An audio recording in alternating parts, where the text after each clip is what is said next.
before the beginning of time, God, the Son, and the Holy Spirit were present. Yes? Ephesians 1.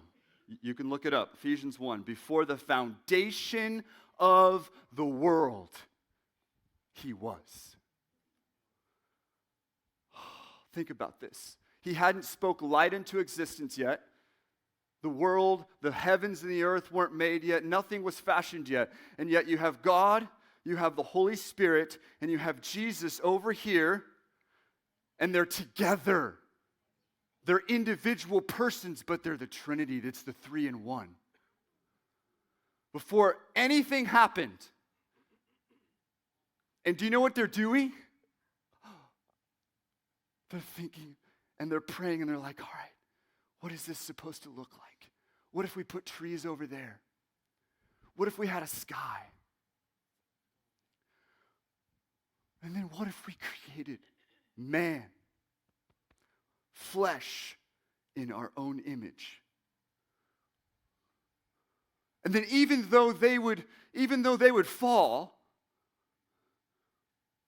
we have a plan of redemption.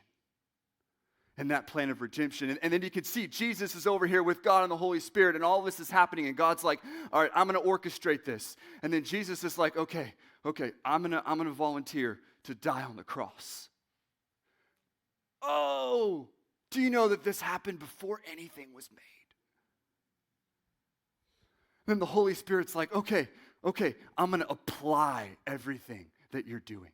I'm going to hover over the waters. I'm going to be in them so that they could dwell with me.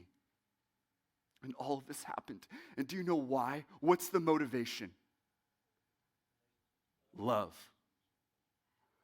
Love. Love. Love. He's motivated by love.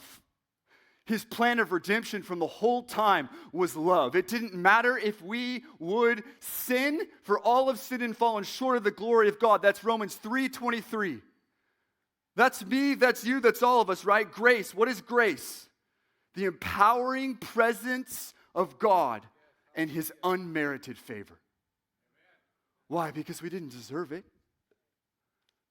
It's unmerited, but he gave freely. Why? Love.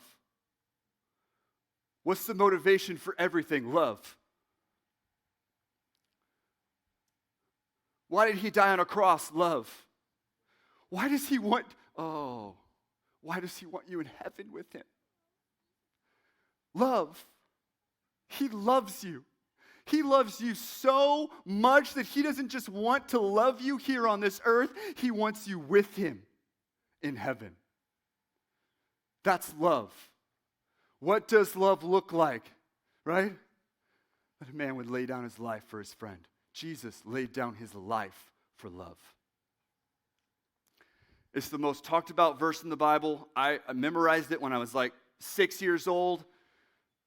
I feel like now I pass it by so often. John 3:16, what does it say? For God so what? Loved. And so many times I'm like, oh, I got the t-shirt for that verse. Come on. It's on bumper stickers.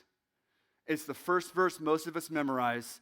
And yet we're here. I'm 32 years old. I can almost tell you that I have not looked at that verse very often because I'm like, come on, everybody knows John 3:16. But do you really know John 3:16? Do you really? What do I mean? I mean, does the motivation of everything that you do come out of that place that says, for God so loved? For God so loved.